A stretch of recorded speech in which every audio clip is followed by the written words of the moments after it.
Bon appétit!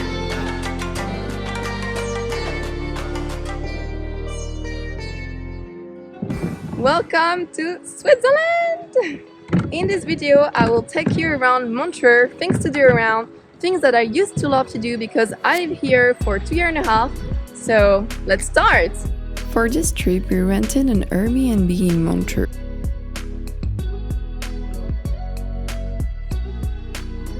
On our first day, we headed to Lake Lieusaint, which is an altitude mountain lake, a little gem mostly known by locals. On our way down, we stopped in the ski resort of Lézin, where I used to live. There, we had a Swiss fondue at Pfaffendas. After, we went back to Montreux to sleep.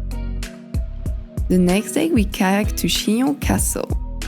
Then we ended in Rivas to chill by the beach and walk in Lavau's breathtaking vineyards terrace. This is how you can spend a lovely getaway weekend in Montreux. Check out my full video for further information.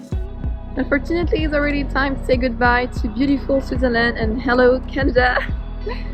Anyway, explore your surroundings. Bisous bisous!